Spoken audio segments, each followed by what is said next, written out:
Bienvenue ce matin sur la chaîne YouTube de l'Église baptiste de Poitiers. Nous sommes réunis ensemble de façon virtuelle cette fois, et ce sera encore le cas dimanche prochain, pour louer notre Dieu, pour vivre une célébration en son honneur, pour proclamer son nom et nous rappeler de ses hauts faits. Et je voudrais, en démarrant ce culte, remercier l'ensemble des équipes qui, depuis plusieurs mois, se démènent pour que nous puissions vivre, dimanche après dimanche, des temps de célébration où, ensemble, nous pouvons élever notre voix et louer ensemble notre Dieu.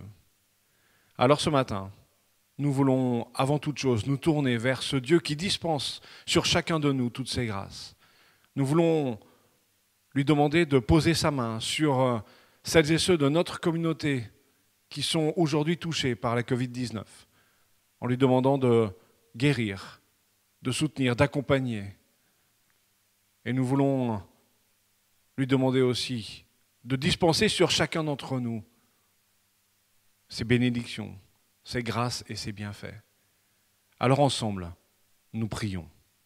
Notre Dieu, notre Père, dans les jardins de nos vies, il est un lieu que nous apprécions. C'est un endroit retiré, loin des bruits, loin des cris.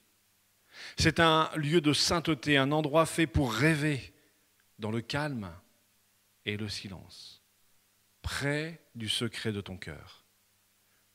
C'est un endroit de beauté, à l'horizon dégagé, d'où je peux apercevoir les contours de ta maison. C'est un lieu pour la prière, un endroit fait pour se taire et recevoir au fond du cœur le secret de ton bonheur. Alors ce dimanche, alors que nous nous apprêtons à célébrer ensemble ton nom, à proclamer ta grandeur, nous voulons te demander dans ta grâce de visiter chacun et de façon particulière les familles de notre communauté qui sont aujourd'hui touchées par la maladie, touchées par ce virus, en te demandant dans ta grâce d'étendre ta main, de protéger, de garder et de guérir dans le beau nom de Jésus-Christ. Amen. Et parce que nous venons à la rencontre de l'Éternel, parce que nous entrons dans ses parvis, parce que nous cherchons ses grâces et nous voulons vivre de ses bienfaits, alors nous nous tournons vers sa parole qui donne la vie. Et nous lisons dans le psaume 96, au début du psaume, « Chantez en l'honneur de l'Éternel, un cantique nouveau. Chantez en l'honneur de l'Éternel, habitant de toute la terre. Chantez en l'honneur de l'Éternel, bénissez son nom, annoncez de jour en jour son salut. Racontez sa gloire parmi les nations, ses merveilles parmi tous les peuples. Oui, l'Éternel est grand et digne de recevoir notre louange, il est redoutable plus que tous les dieux. En effet, tous les dieux des peuples ne sont que des faux dieux, alors que l'Éternel a fait le ciel. La splendeur et la magnificence sont devant lui. La force et la gloire remplissent son sanctuaire. Famille des peuples, rendez à l'Éternel gloire et honneur. Rendez à l'Éternel la gloire due à son nom. Apportez-lui des offrandes et entrez dans ses parvis.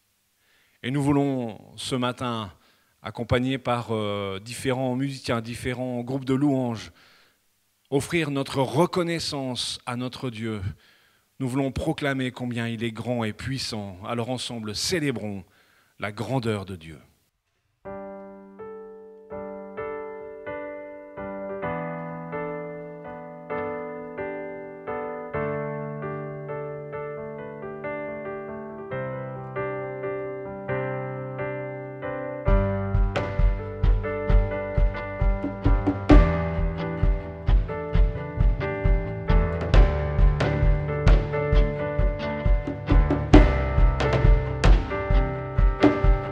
Far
amour dure à jamais, son amour dure à jamais.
Tu viens leur donner ta joie.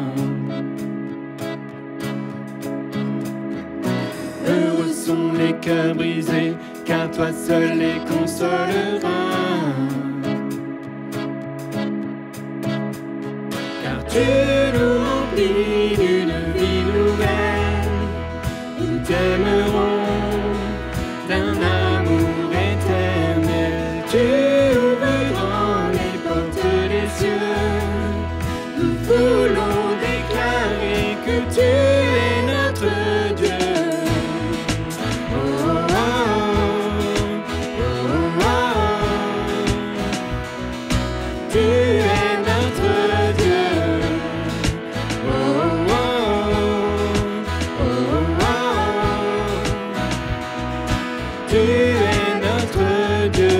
Heureux sont les rejetés, car tu leur ouvriras les bras. Heureux sont ceux qui ont donné, car c'est toi qui les combleras. Tu nous remplis d'une vie nouvelle. Nous t'aimerons d'un amour éternel. Tu ouvres grand les portes des cieux.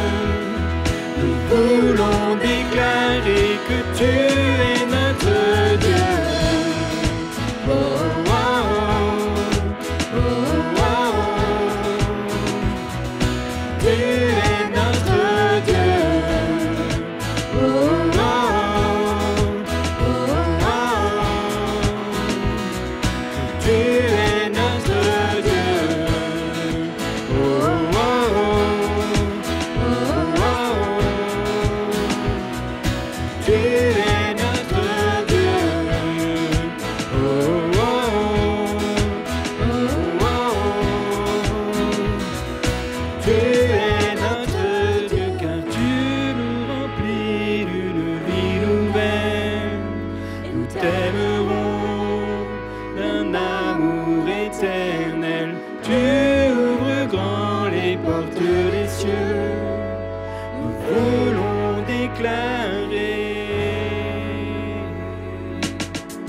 Christ est ma joie. Christ est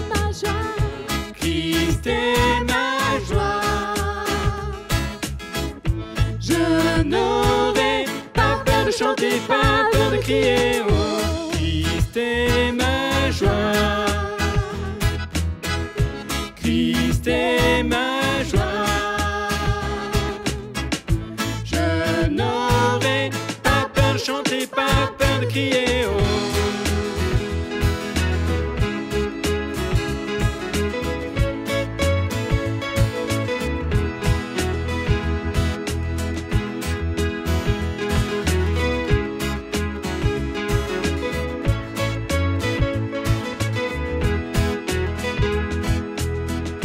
Tu es la lumière qui brille dans le noir.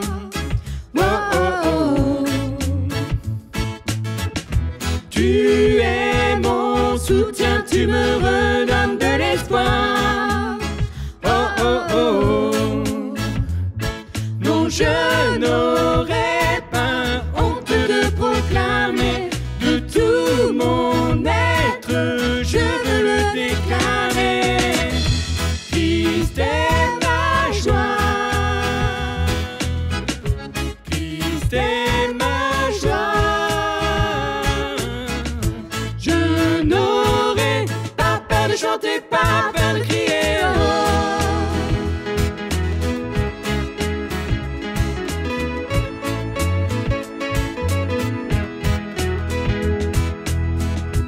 Pourquoi me taire quand mon âme est accablée?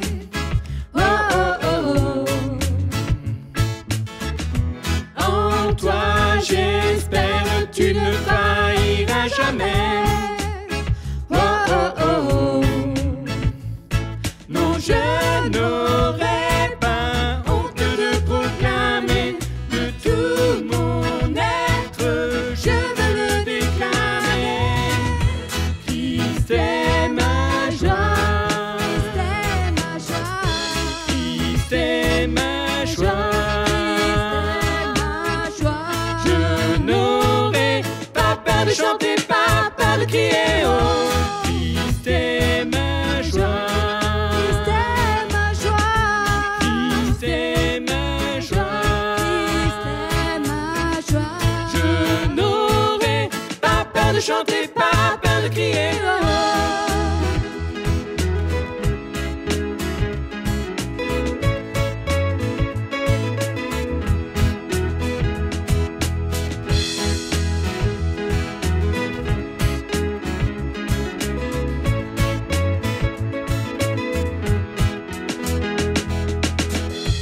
Pourquoi me taire quand mon âme est accablée? Oh, oh, oh. Hey! Christ est ma joie. Christ est ma joie. Je n'aurai pas peur de chanter, pas peur de crier. Oh, Christ est ma joie. Christ est ma joie.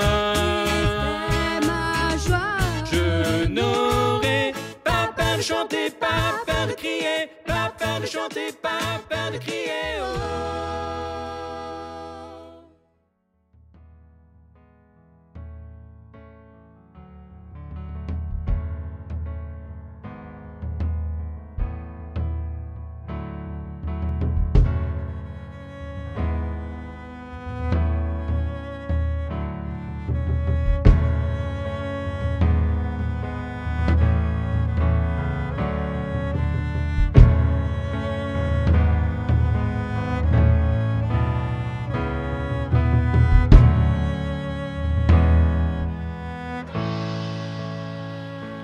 Tu m'as délivré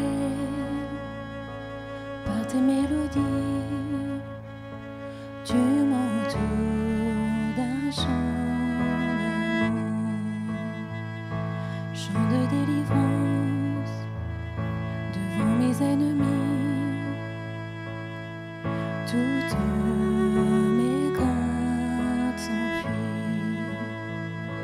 Je ne suis plus esclave de la peur. Je suis enfant de Dieu. Je ne suis plus esclave de la peur. Je suis enfant de Dieu.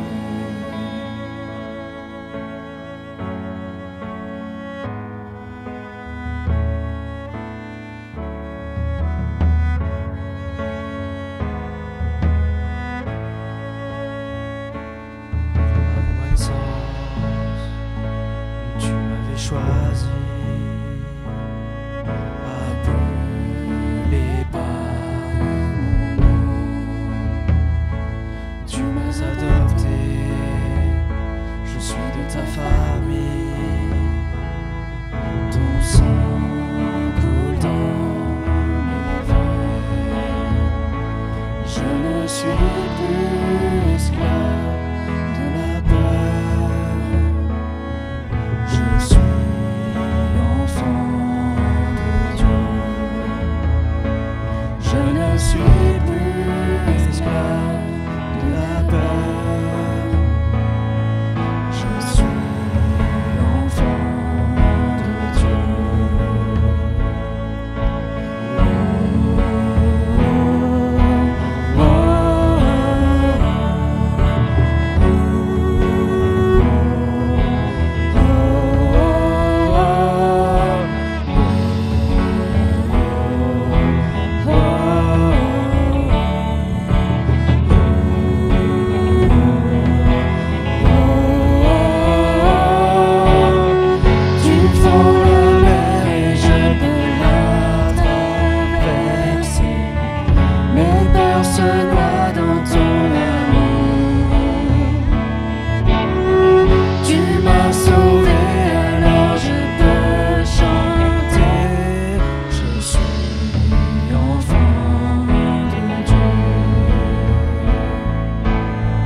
Tu fends la mer et je peux la traverser.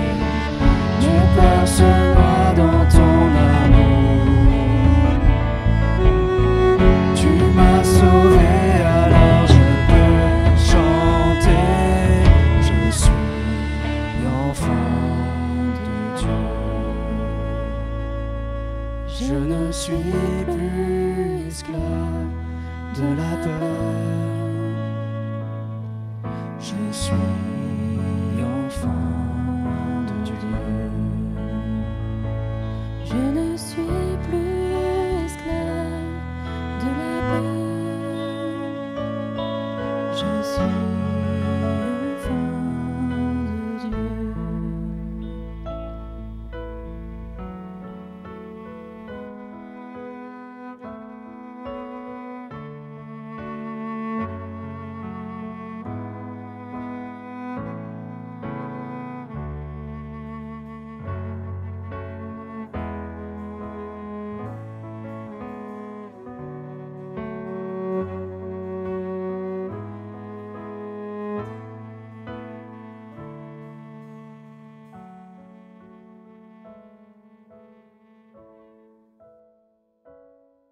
Alors depuis plusieurs dimanches, vous le savez, nous chantons, mais pas simplement avec notre bouche, nous chantons aussi avec nos mains, avec des gestes, des signes.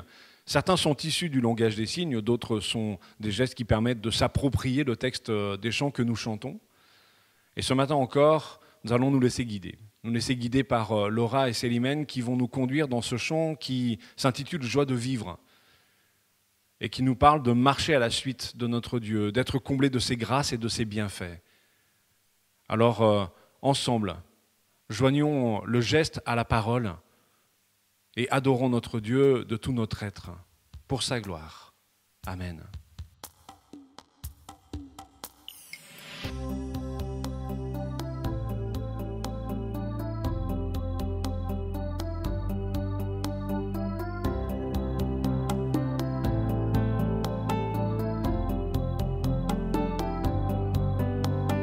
Marcher au soleil couchant, courir les cheveux au vent, regarder les oiseaux blancs voler, savoir écouter leurs chants, se promener librement, aller jouer vers l'étang,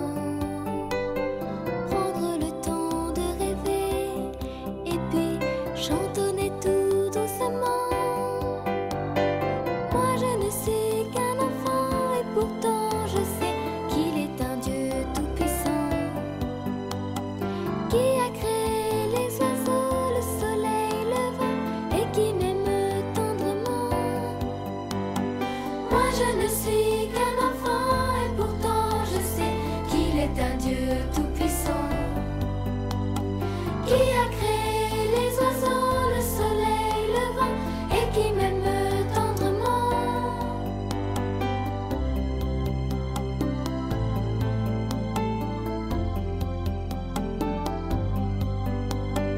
Regardez quand l'ouragan vient courber l'herbe des champs. Écoutez le sifflement du vent, le tonnerre à tout moment. Respirez tout doucement l'odeur des fleurs au printemps. Fermez les yeux simplement, laissez la joie remplir cet instant.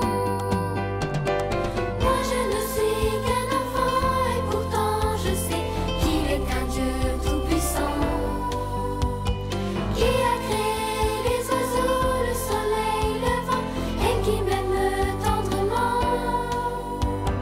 Moi je ne suis qu'un enfant et pourtant je sais qu'il est un Dieu tout-puissant qui a créé les oiseaux, le soleil, le vent et qui m'aime tendrement.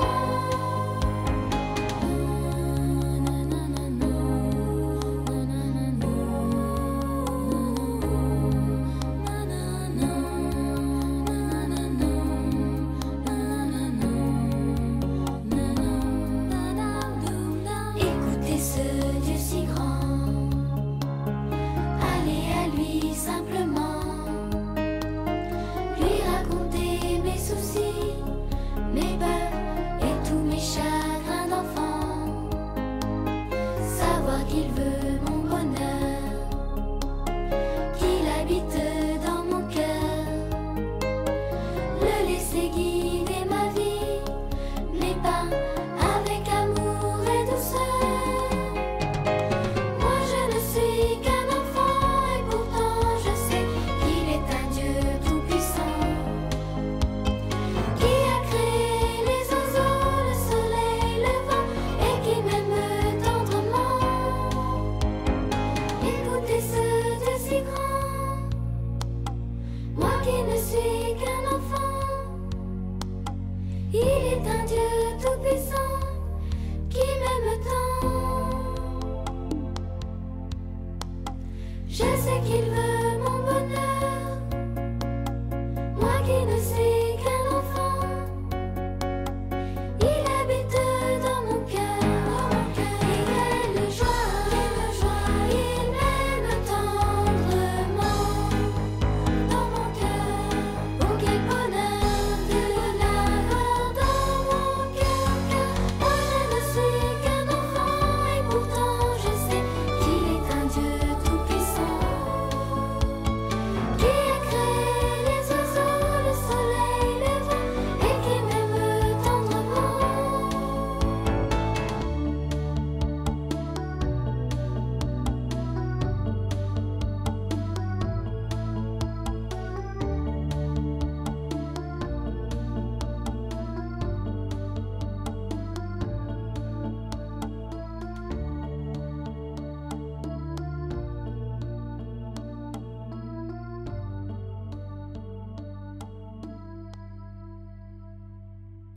Et ce matin, nous allons aussi nous laisser conduire dans l'écoute de la parole de Dieu.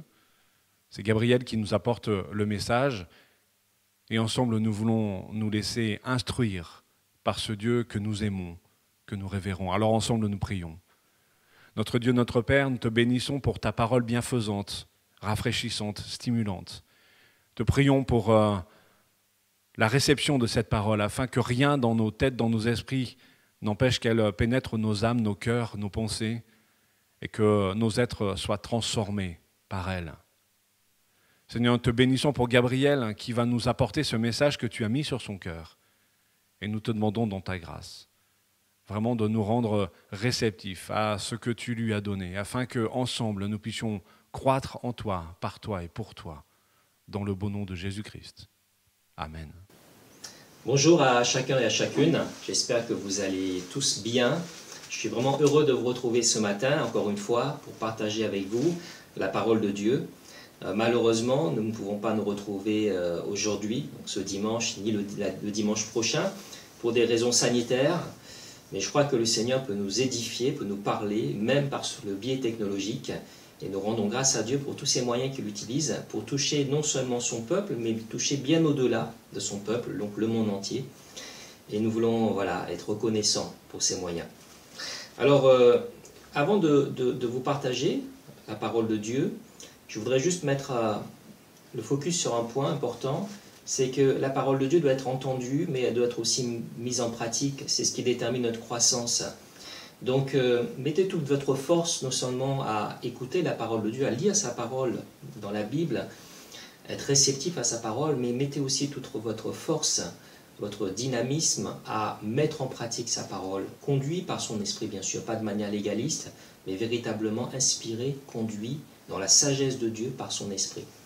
Alors je vous invite là à prendre un petit temps de prière, simplement pour être réceptif, pour demander à Dieu de nous parler et d'ouvrir nos cœurs aussi à pouvoir entendre sa parole, et que cette parole aussi puisse nous toucher et nous aider à grandir spirituellement en la mettant en pratique. Alors je vous invite à fermer vos yeux et nous allons simplement prier. Alléluia Seigneur.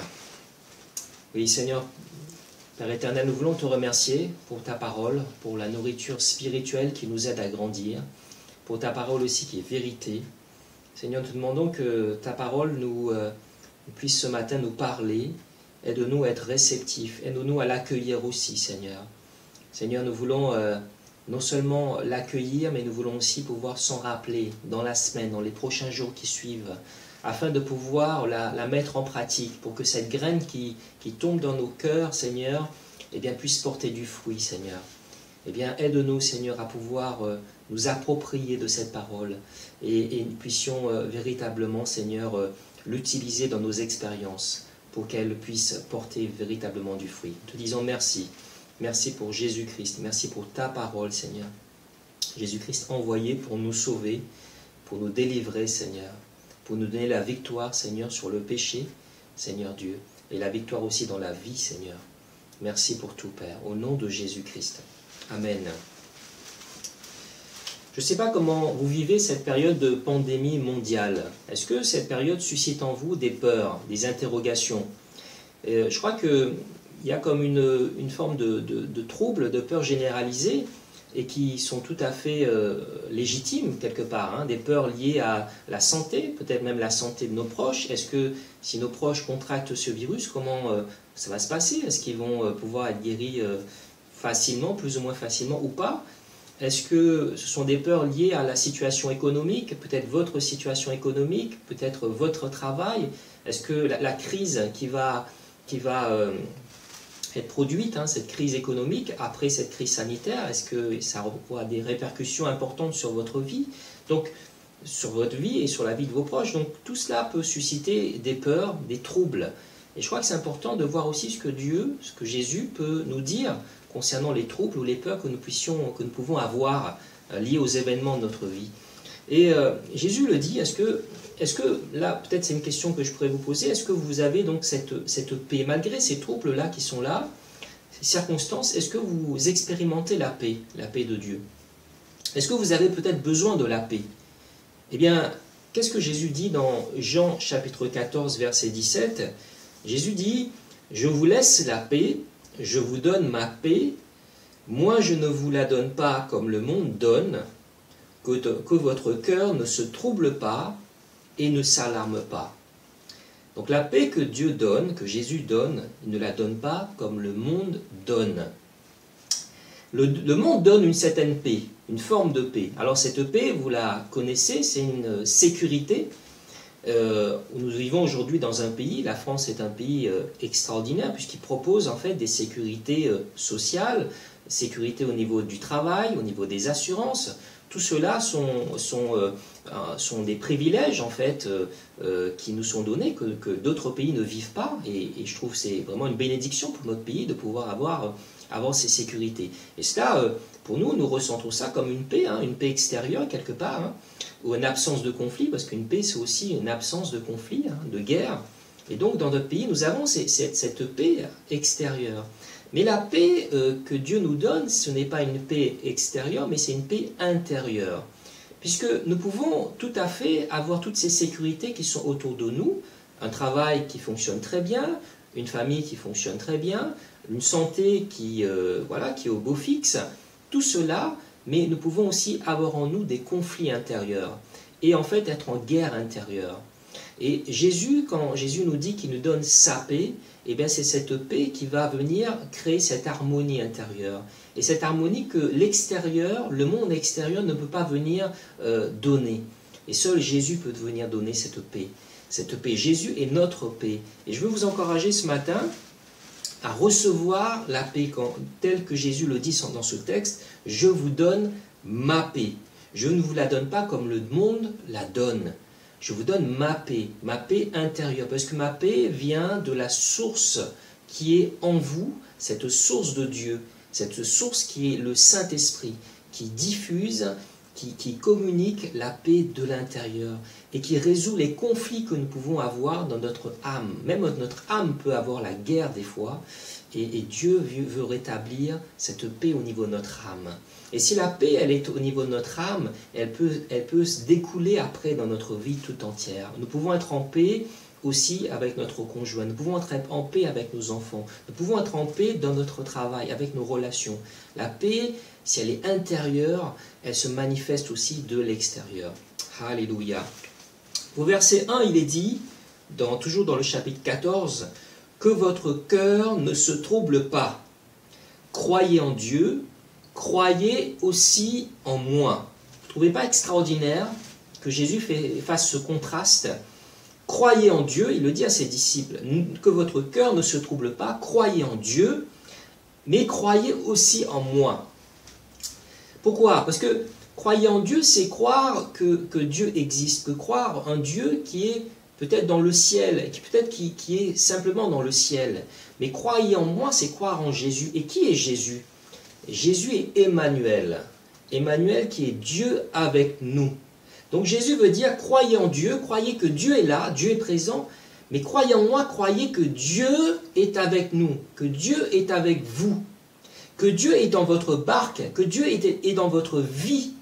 Il n'est pas simplement Dieu qui donne sa grâce à tous, qui est là présent, mais c'est un Dieu qui est avec vous, qui est parmi vous, et je veux même dire encore plus, puisque Jésus dit, en parlant du Saint-Esprit à ses disciples, en disant, le Saint-Esprit est avec vous, et bientôt, quand l'Esprit viendra, le Saint-Esprit sera en vous, et ce Dieu habite aussi en vous. Et croyez en Dieu, croyez en moi, croyez en Emmanuel, le Dieu qui est avec vous, et le Dieu qui est avec vous dans votre vie, qui se soucie de chaque élément de votre vie, de chaque élément qui peut toucher à votre bien-être. Dieu s'en soucie. Il connaît même le nombre de vos cheveux. Et Dieu veut vous encourager ce matin à croire, à prendre conscience qu'il est non seulement ce Dieu qui régit l'univers, mais qui est ce Dieu qui est présent à vos côtés à chaque instant, présent en vous, et qui est là pour vous conduire, pour vous guider, pour marcher avec vous, pour marcher même devant vous, afin que vous puissiez affronter tous les combats, toutes les épreuves de votre vie. Amen, en lui. Alors croyez cela, en ce Dieu qui est là avec vous. Et je voudrais simplement nous arrêter là peut-être pour en fermant nos yeux et prendre conscience de cela. Parce que tellement souvent nous sommes conscients d'un Dieu peut-être lointain, même en étant chrétien, quand nous avons nos tâches habituelles, notre vie habituelle, nos activités, nous sommes peut-être éloignés de cette prise de conscience que Dieu est là, présent avec nous, qui nous aime et qui peut prendre soin de nous à chaque instant. Mais nous sommes plutôt dans cette conscience que de ce Dieu qui est tout puissant, mais un peu lointain. Mais voilà, peut-être là, simplement nous arrêter et comprendre ce Dieu qui est Jésus-Christ, le Dieu Emmanuel, le Dieu qui est avec nous. Et nous allons simplement nous arrêter, prendre un temps de silence. Je crois que c'est important aussi de réaliser les choses. Des fois, nous connaissons beaucoup de choses, mais nous ne les approprions pas, ces vérités. Elles restent un peu en superficialité, mais elles ont besoin de pénétrer en nous. Et pour qu'elles puissent pénétrer en nous, nous devons aussi prendre le temps de les méditer, de les mâcher intérieurement. Alors simplement, arrêtons-nous, fermons nos yeux et prenons conscience que Dieu, Jésus-Christ, est avec nous. Il est en nous par son Esprit Saint. Il vit en nous. La parole de Dieu nous dit que nous sommes le temple du Saint-Esprit. Et chacun de nous sont les membres de ce corps. Et Dieu vit en nous. Dieu s'intéresse à nous. Dieu s'intéresse à toi, à ta vie. Dieu s'intéresse à tous les moments de ta journée, à toutes les activités que tu veux faire. Peut-être que tu demandes, que tu pries pour certains points que tu considères très importants et tu demandes à Dieu qui conduit ces points-là, ces choses-là dans ta vie. Mais Dieu, en fait, il veut non seulement conduire ces choses-là, mais il veut tout conduire dans ta vie. Il veut être ton Seigneur, mais ton Seigneur, pas le Seigneur de certaines choses, mais le Seigneur de tout. Alors confie-lui toute ta vie. Alors, Seigneur, nous voulons ce matin te dire merci. Merci parce que tu vis en nous. Merci parce que tu es avec nous. Merci parce que tu as promis de prendre soin de nous. Merci parce que tu nous as dit de ne pas nous troubler, de ne pas nous inquiéter, parce que c'est toi qui nous donnes ta paix. Tu nous donnes ton joug, ce joug qui est léger, ce fardeau qui est léger. Et nous, en retour, nous te donnons, Seigneur, nos vies, nos fardeaux, Seigneur. Oui, Seigneur, nous voulons vraiment ne pas aller à l'avant de toi, mais nous voulons te laisser passer devant nous et nous conduire, Seigneur, sur ton chemin. Alors merci, Seigneur. Merci d'être Emmanuel, d'être le Dieu avec nous. Alléluia, Jésus. Amen. Amen.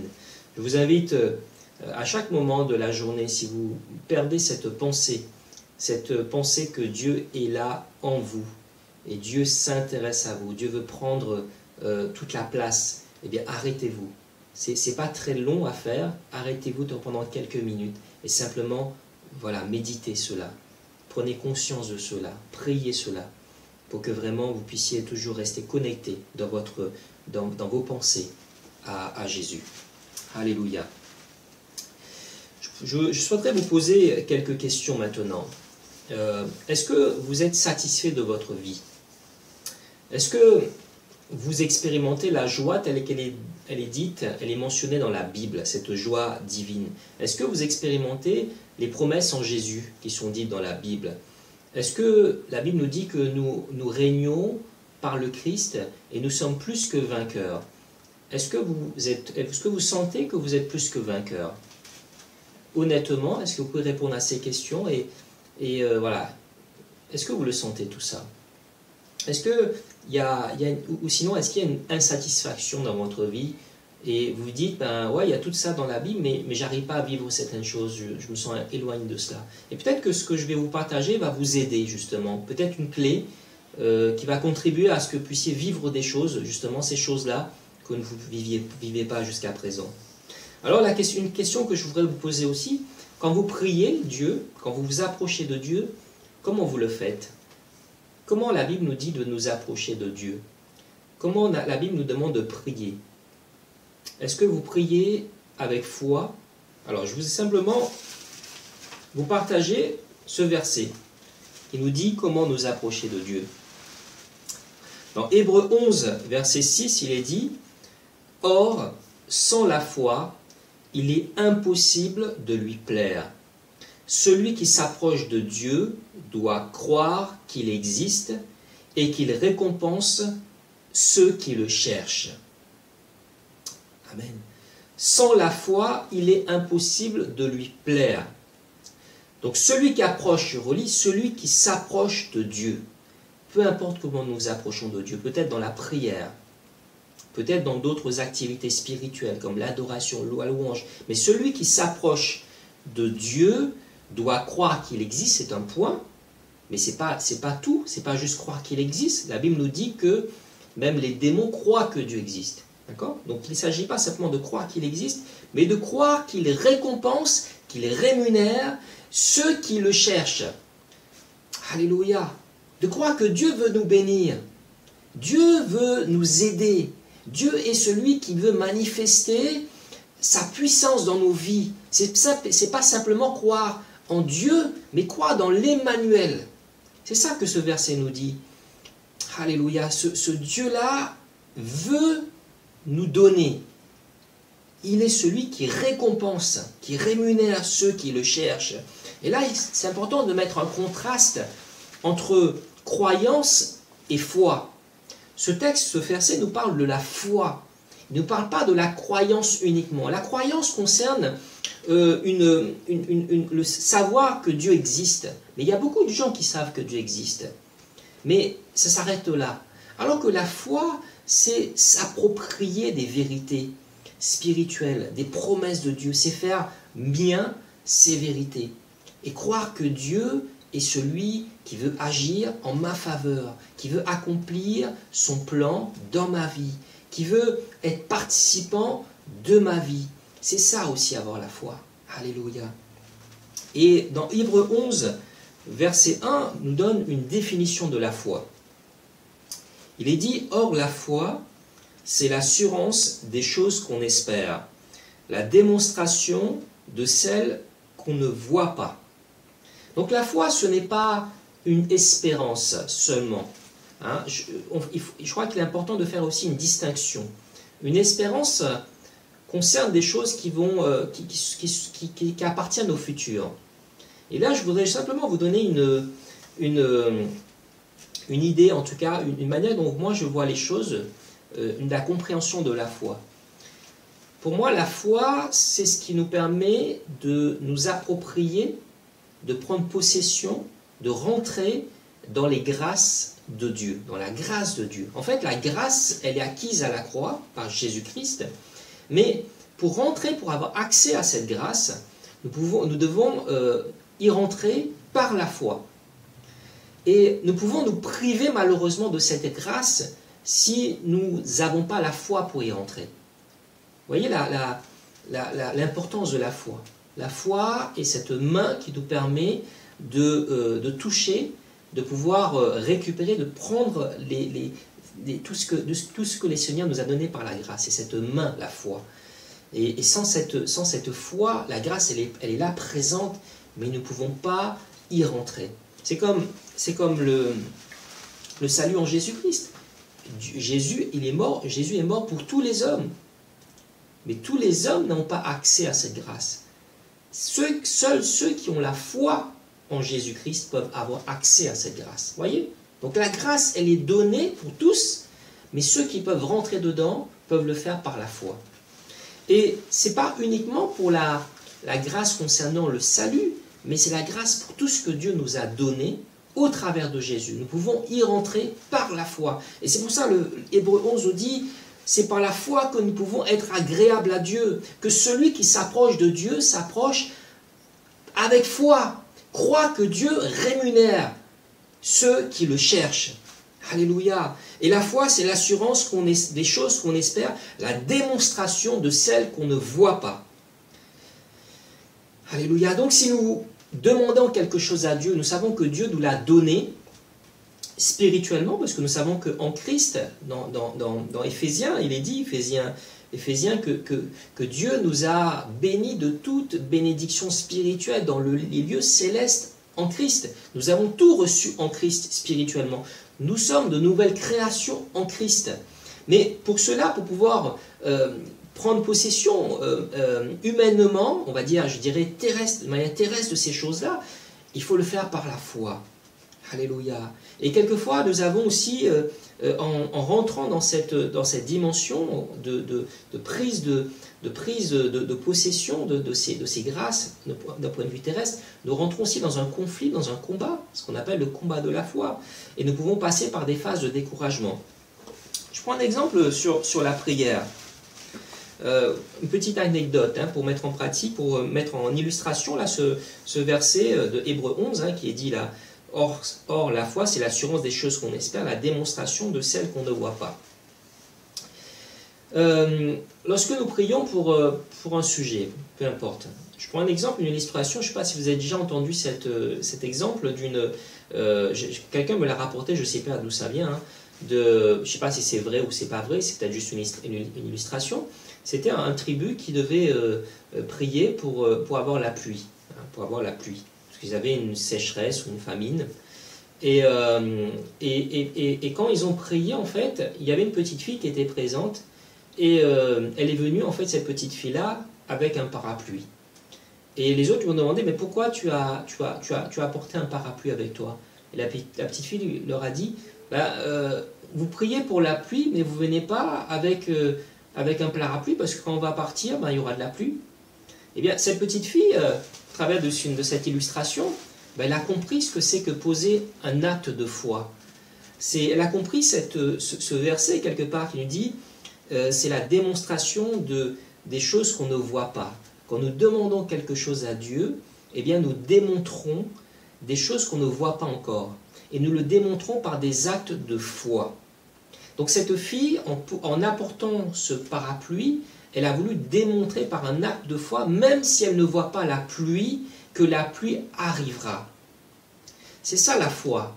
C'est prendre possession de ce qui a déjà été donné spirituellement dans la prière.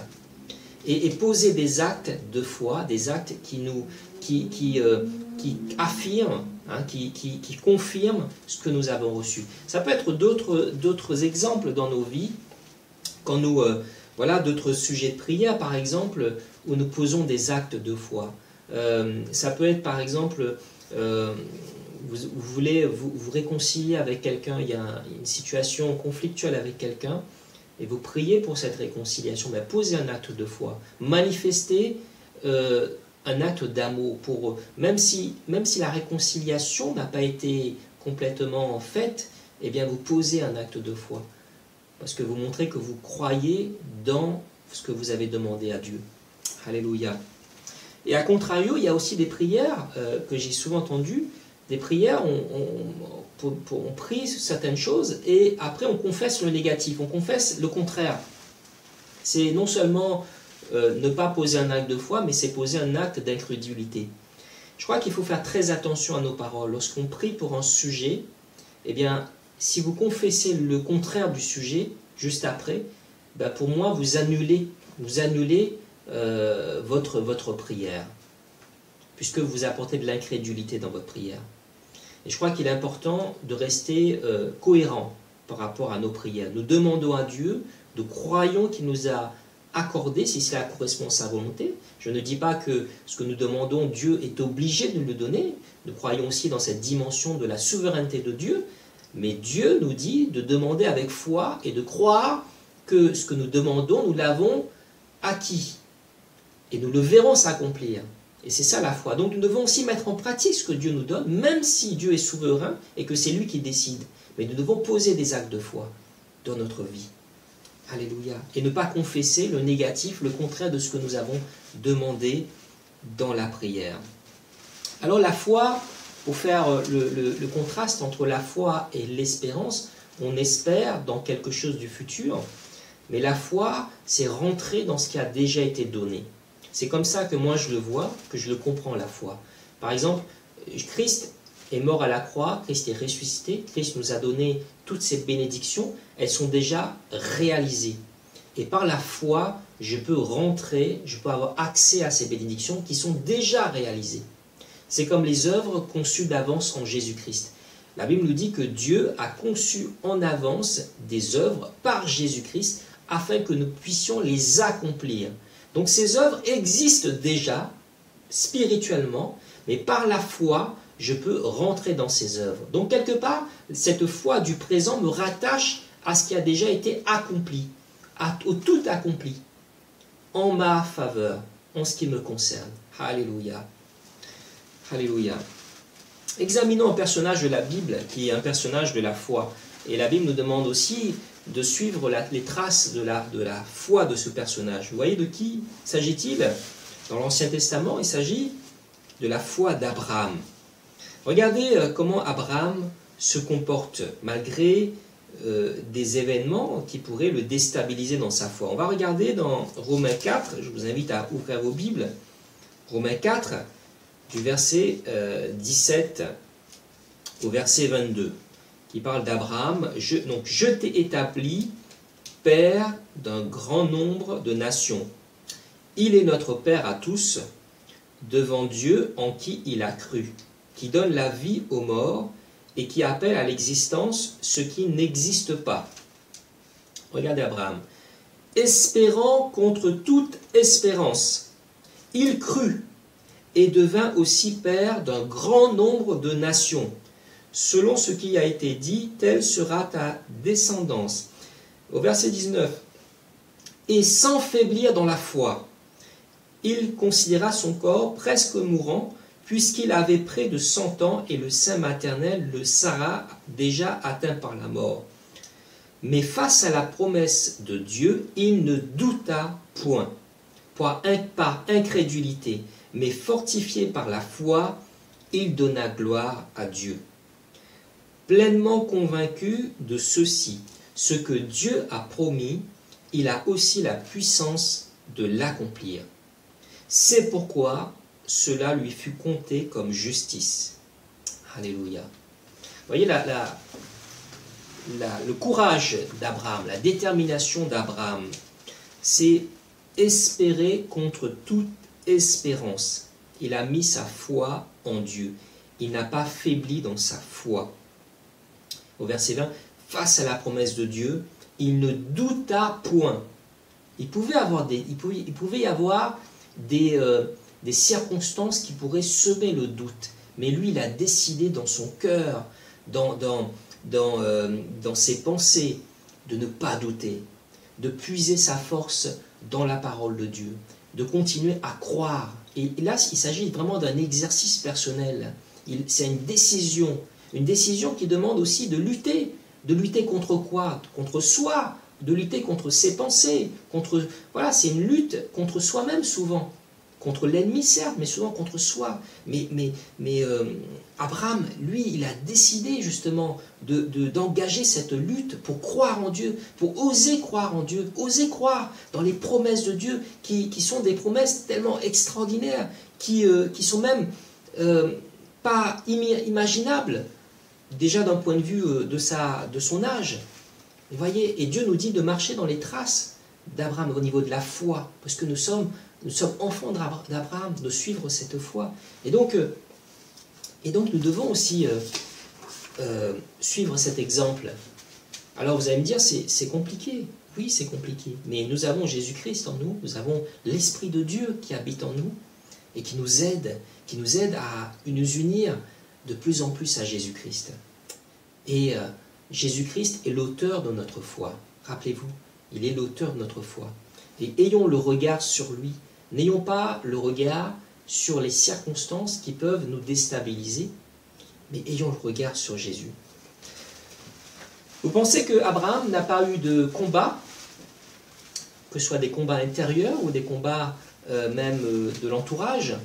Vous pensez que ça a été facile pour lui? Vous pensez que c'était une décision facile, simple? Non. Il s'agit d'un combat, ce qu'on appelle le combat de la foi. Chaque fois que vous décidez de croire en Dieu, ne pensez pas que l'ennemi va vous laisser tranquille. Chaque fois que vous décidez de mettre la foi dans les promesses de Dieu, il y aura toujours des tempêtes qui viendront essayer de vous déstabiliser.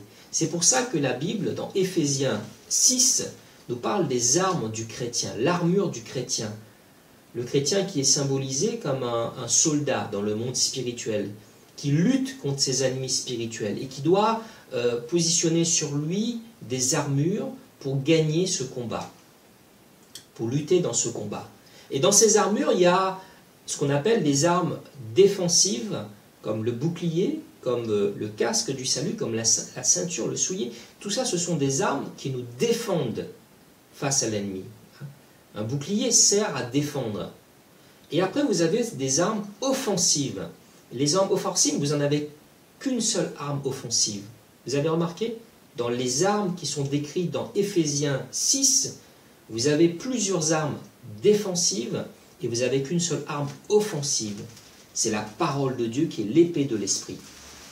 Alors si on prend l'arme, une des armes offensives, c'est le bouclier de la foi. La Bible dit dans Éphésiens 5, ce bouclier de la foi qui peut éteindre tous les traits enflammés du malin. Donc ça veut dire que quand l'ennemi veut nous déstabiliser, veut nous influencer, veut nous décourager, nous devons tenir ce bouclier qui va nous permettre de nous protéger de toutes ces pensées, de toutes ces paroles même, qui viennent pour nous décourager, pour nous faire tomber dans l'incrédulité face à la parole de Dieu. Et là, il s'agit vraiment d'une arme. Et moi, je vous encourage justement à utiliser ce bouclier de la foi. Croyez pleinement en Dieu et croyez que Dieu est celui qui rémunère ceux qui le cherchent. Alléluia. Et mettez votre foi pleinement en Dieu. Même si les circonstances sont défavorables, eh bien croyez que Dieu est avec vous dans votre barque, dans votre vie. Alléluia. Utilisez ce bouclier de la foi pour éteindre toutes ces influences qui peuvent vous déstabiliser. Alléluia. Protégez-vous quelque part. Protégez-vous avec ce bouclier. Mais ce n'est pas tout. Il ne s'agit pas simplement de se protéger. Mais il s'agit aussi de marcher, de gagner du terrain. Et comment gagner du terrain? C'est avec l'épée. L'épée de la parole de Dieu. L'épée de la parole de Dieu. La parole de Dieu qui est la vérité. La vérité contre les mensonges qu'on pourrait vous donner, vous communiquer, vous influencer. Eh bien, tous ces mensonges qui vous disent « vous n'êtes pas un enfant de Dieu », ces mensonges qui vous disent « vous n'êtes pas capable, ce n'est pas dans vos moyens, dans vos capacités, cette situation ne peut pas être changée ». Tous ces mensonges-là, peut-être même quand je dis des mensonges, c'est parce que ça va contraire à ce que la parole de Dieu dit vous concernant, que vous êtes un enfant de Dieu. Donc, à ce moment-là, prenez l'épée de l'esprit, qui est la parole de Dieu, et proclamez ces choses-là, proclamez ces vérités, avec foi aussi, et croyez dans ces vérités, et là, vous gagnez du terrain aussi dans ce combat spirituel. Parce que vous prenez le bouclier de la foi, mais vous prenez aussi votre épée, l'épée de la parole, en proclamant ces vérités. Alléluia. Amen. Voilà, pour résumer ce qui a été partagé, et vraiment, nous allons rentrer dans une période là de vacances. Peut-être certains d'entre vous sont déjà en vacances. Eh bien, je vous encourage à méditer et à nourrir votre foi en Dieu. Et à vous attacher aux choses célestes. La Bible nous dit, attachez-vous aux choses célestes, aux choses de Dieu. Parce que nous sommes aussi humains et nous sommes aussi spirituels. Si nous vivons nous vivons beaucoup plus dans ce monde que connectés dans nos pensées au monde céleste. Donc quelque part, nous pouvons facilement tomber dans une forme d'incrédulité. Et c'est pour ça il est bon en fait de prier aussi régulièrement. La Bible nous dit, plus que régulièrement, la Bible nous dit prier en tout temps. Il est bon de prier, il est bon de se reconnecter dans nos pensées, dans notre cœur à Dieu, de manière à ce que nous nourrissons notre foi en lui. Ne laissons pas venir naître l'incrédulité dans notre cœur, mais gardez la foi, toujours. Et c'est ce que je veux vous encourager. Je veux vous encourager pendant ces périodes de vacances, même si voilà, vous prenez du temps en famille, du temps du temps de repos, etc. Mais restez connectés. Restez connectés à Dieu, restez connectés dans vos pensées. Et essayez vraiment de nourrir votre foi de plus en plus en Dieu, en Jésus-Christ, en ce qu'il accomplit déjà pour vous à la croix, dans les promesses qui sont déjà acquises pour vous, afin que vous puissiez rentrer pleinement dans ces promesses par la foi. Alors je veux vraiment vous bénir au nom de Jésus-Christ et vous souhaiter en même temps de passer de bonnes vacances aussi avec Dieu, Dieu avec vous, avec Emmanuel, Dieu avec vous. Vous n'êtes pas tout seul, le Seigneur avec vous. Ne vous troublez pas, ne vous effrayez pas. Dieu est avec vous, il vous donne sa paix divine, cette paix qui dépasse toute connaissance, toute compréhension, cette paix qui est là dans votre cœur, la source qui va pouvoir émaner, qui va pouvoir vous donner la paix aussi autour de vous. Donc, comme Jésus le dit, il vous donne sa paix. Alors recevez sa paix. Alléluia. Et soyez plus que vainqueurs par Jésus-Christ. Vous avez été appelés à régner dans ce monde par Jésus-Christ, unis en Jésus-Christ. Régner sur les ténèbres, régner sur la puissance du mal, en apportant une parole de vie autour de vous, une parole de vérité, une parole d'amour. Et c'est ce que je vous exhorte ce matin, à pouvoir, pendant ce temps de vacances aussi, eh bien, utiliser le don que Dieu vous a donné différemment pendant ce temps de vacances, mais de pouvoir aussi l'utiliser. Alors que le Seigneur vous bénisse pleinement, que le Seigneur vous remplisse de sa foi en lui et que vous puissiez vivre ses promesses au nom de Jésus-Christ. Alors je vous invite simplement à fermer les yeux, que nous puissions terminer ce temps par la prière. Et après ma prière, vous aurez un temps, peut-être chez vous, et simplement prenez ce temps aussi pour prier ensemble, voilà, et réfléchissez aussi comment mettre en pratique ce que je vous ai partagé, que cela ne soit pas une parole tombée à terre. Voilà, prions maintenant. Alléluia. Seigneur, nous voulons te remercier pour ta parole. Nous voulons te remercier pour Jésus-Christ. Nous voulons te remercier pour la grâce qui a été manifestée en Christ. Nous voulons te remercier, Seigneur, pour tes promesses. Nous voulons te remercier, Seigneur, pour les moyens que tu nous as mis à disposition pour entrer dans tes promesses, pour bénéficier de ta grâce. Et ce moyen, c'est la foi en Jésus-Christ, Seigneur. Seigneur, nous voulons te demander pardon pour tous les moments, toutes les périodes de notre vie, nous avons perdu, Seigneur, la foi. Nous avons peut-être gardé la croyance, mais nous avons perdu la foi. Et nous voulons te demander pardon, Seigneur.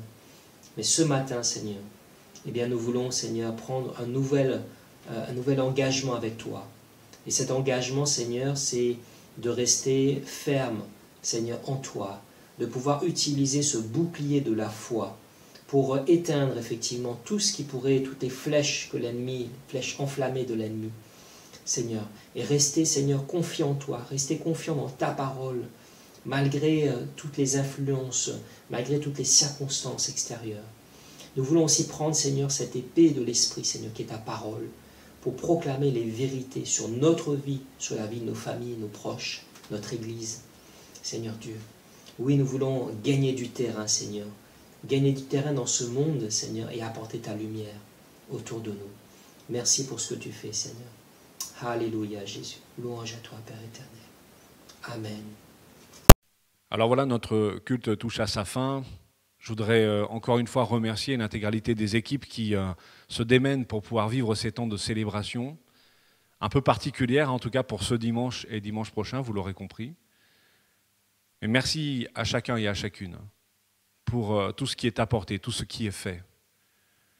Je voudrais aussi vous rappeler que notre communauté vit et fonctionne et que vous pouvez participer financièrement à son développement, ou en tout cas à ses charges. Et pour ce faire, il suffit d'envoyer un petit mot à l'adresse qui s'affiche ci-dessous pour que Aline et Cathy, nos deux trésorières, puissent vous envoyer le RIB ou vous dire comment faire pour faire un don si vous le désirez. Mais nous ne voulons pas rester sur cette note financière pour terminer ce temps de culte. Non, nous voulons regarder à Dieu, à celui qui nous donne tout ce dont nous avons besoin pour vivre chaque jour, celui qui dispense sur nous sa bénédiction. Alors je vous souhaite simplement une excellente semaine sous le regard bienveillant de notre Dieu, qu'il illumine nos cœurs, nos pensées, nos âmes, et que nous puissions être dans ces temps particuliers des reflets de sa gloire, pour sa gloire. Amen.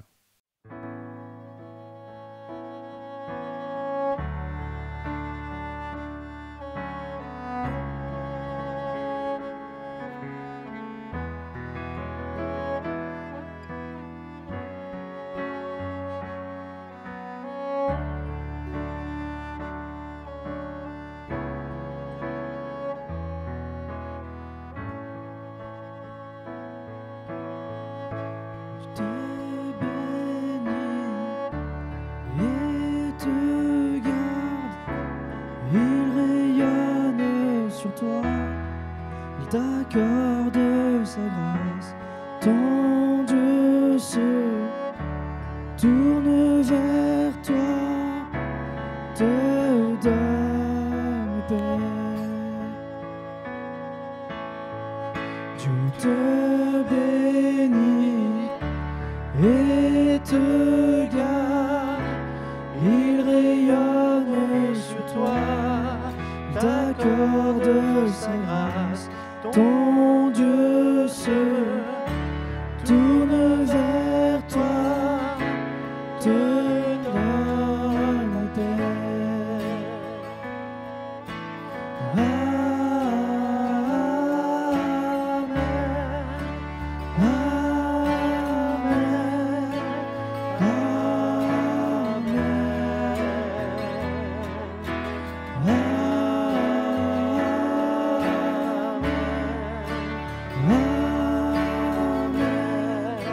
Amen,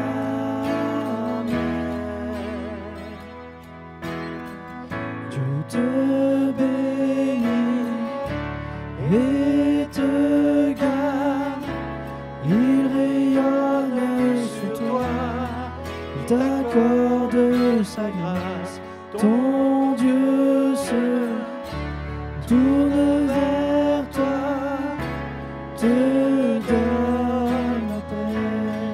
Dieu te bénit, Dieu te bénit et te garde, il rayonne sur toi, t'accorde sa grâce, ton Dieu se tourne vers toi, te donne la paix.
Sa faveur reste sur toi pour plus de 1000 générations, sur ta famille et tes enfants et les enfants de leurs enfants.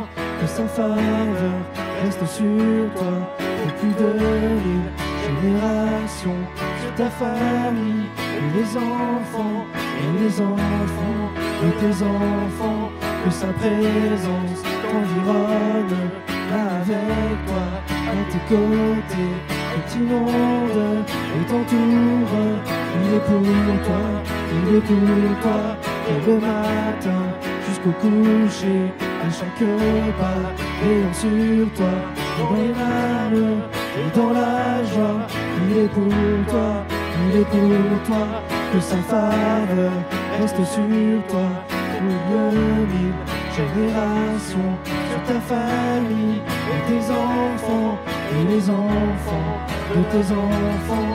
Que sa présence t'environne avec toi, à tes côtés, et t'inonde et t'entoure. Il est pour toi, il est pour toi, et le matin jusqu'au coucher, à chaque pas, veillant sur toi, dans les larmes et dans la joie.